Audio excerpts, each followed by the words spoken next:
സംസ്ഥാനത്തെ ഡ്രൈവിംഗ് ടെസ്റ്റുകളുടെ രീതി ഇനി അടിമുടി മാറുകയാണ്. ഡ്രൈവിംഗ് ലൈസൻസുമായി ബന്ധപ്പെട്ടാണ് ഏറ്റവും പ്രധാനപ്പെട്ട പരിഷ്കരണം നടപ്പാക്കാൻ പോകുന്നത്. യഥാർത്ഥ ലൈസൻസിന് ഇനി 6 മാസത്തെ പ്രൊബേഷൻ പീരിയഡിന് സമാനമായ ഒരു കാലാവധി കൊണ്ടുവരാനും നീക്കമുണ്ട്. ഈ കാലയളവിൽ വാഹനം ഓടിക്കുമ്പോൾ അപകടം വരുത്താത്തവർക്ക് മാത്രം യഥാർത്ഥ ലൈസൻസ് കൊടുത്താൽ മതി എന്നതാണ് പരിഗണനയിലുള്ള ഏറ്റവും പ്രധാനമായ മാറ്റം. സമാനമായ പരിഷ്കരണങ്ങൾ പരിഗണനയിലാണെന്ന് ഗതാഗത കമ്മീഷണർ CH നാഗരാജുവിന്റെ പ്രസ്താവന എന്തായാലും സൈബറിടത്തും വലിയ ചർച്ചയാവുകയാണ്.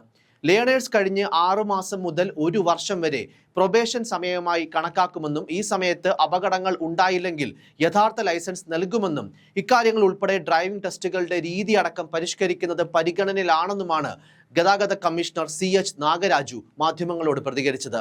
ആലപ്പുഴ കളർകോട് മെഡിക്കൽ വിദ്യാർത്ഥികളുടെ മരണത്തിനിടയാക്കിയ അപകട സ്ഥലം സന്ദർശിച്ച ശേഷം മാധ്യമങ്ങളോട് സംസാരിക്കുകയായിരുന്നു ഗതാഗത കമ്മീഷണർ.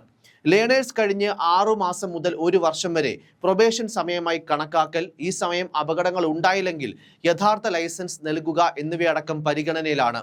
ലേണേഴ്സ് ലൈസൻസ് പരീക്ഷയിൽ ചോദ്യങ്ങളുടെ എണ്ണം വർദ്ധിപ്പിക്കും. തിയററ്റിക്കൽ അറിവ് കൂടുതൽ ഉണ്ടാകണം. ലേണേഴ്സ് പരീക്ഷയിൽ നെഗറ്റീവ് മാർക്കും ഉൾപ്പെടുത്തണം. H-ഉം 8-ഉം മാത്രം എടുക്കുന്ന രീതി മാറ്റണമെന്നും അക്രഡിറ്റഡ് ഡ്രൈവിംഗ് കൂടുതൽ വരുമ്പോൾ മാറ്റം ഉണ്ടാകുമെന്നും ഗതാഗത കമ്മീഷണർ പറഞ്ഞു. കേരളത്തിലെ റോഡുകളിലെ അതേ മാതൃകയിൽ ട്രാക്ക് സിസ്റ്റവും പ്രാവർത്തികമാക്കാനും H-ഉം 8-ഉം മാത്രം എടുത്താൽ ലൈസൻസ് കിട്ടുമെന്ന സ്ഥിതിയിൽ നിന്ന് മാറ്റമുണ്ടാകണമെന്നും ഇതിനായി അക്രഡിറ്റഡ് ട്രെയിനിങ് ഡ്രൈവിംഗ് സ്കൂളുകളിലൂടെ ട്രാക്ക് സിസ്റ്റം ഉൾപ്പെടുത്തി ഡ്രൈവിംഗ് പരീക്ഷ പരിഷ്കരിക്കുമെന്നും പറയുന്നു. സിക്സാഗ്, കയറ്റിറക്കം, വലിയ വളവ് എന്നിവയാകും ഉൾപ്പെടുത്തുക. ലേണേഴ്സ് പരീക്ഷയിൽ 20 ചോദ്യങ്ങളിൽ 12 എണ്ണം ശരിയായാൽ ജയിക്കും. ഈ രീതിയിൽ നിന്ന് മാറി കൂടുതൽ ചോദ്യങ്ങൾ ഉൾപ്പെടുത്തി നെഗറ്റീവ് മാർക്ക് ഏർപ്പെടുത്തും. ഇത് 3 മാസത്തിനകം പ്രാബല്യത്തിൽ വരും. സംസ്ഥാനത്ത് വർദ്ധിക്കുന്ന വാഹനാപകടങ്ങൾ കണക്കിലെടുത്താണ് നടപടി. മാത്രമല്ല, സ്വകാര്യ വാഹനങ്ങൾ പണത്തിനോ അല്ലാതെയോ ഓടിക്കാൻ കൈമാറാൻ പാടില്ലെന്നും അങ്ങനെ കൊടുത്താൽ വാഹനം വാടകയ്ക്ക് നൽകിയതായി കണക്കാക്കാനാകുമെന്നും CH നാഗരാജു പറഞ്ഞു. റോഡ് സുരക്ഷാ നടപടികൾ കൂടുതൽ കാര്യക്ഷമമാക്കും. പോലീസിന്റെയും MVDയുടെയും സംയുക്ത പരിശോധനയും നടത്തുമെന്നും ഗതാഗത കമ്മീഷണർ വ്യക്തമാക്കി.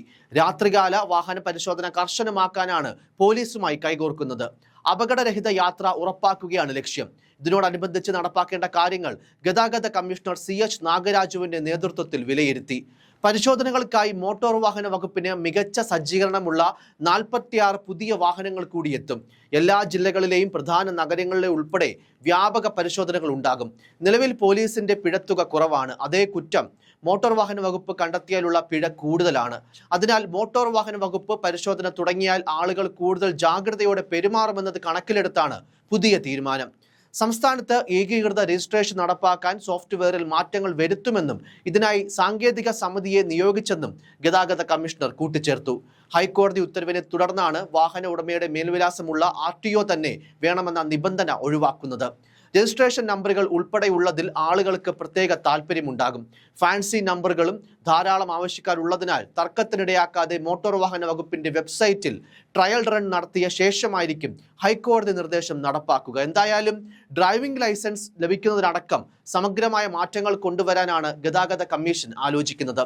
സമ്മിശ്രമായ പല പ്രതികരണങ്ങളും വിമർശനങ്ങളും ഇതിനോടൊപ്പം ഉയർന്നു വരുന്നുമുണ്ട്. വളരെ ബുദ്ധിശൂന്യമായ പരിഷ്കരണമാണിതെന്നും ഈ കാലയളവിൽ വാഹനം ഓടിക്കേണ്ട എന്നൊരാൾ തീരുമാനിച്ചാൽ എന്ത് ചെയ്യും? വാഹനം ഓടിച്ചാൽ മാത്രമല്ലേ അപകടങ്ങൾ ഉണ്ടാകൂ എന്നാണ് പരിഹാസ രൂപേണ ചിലർ കമന്റായി കുറിക്കുന്നത്.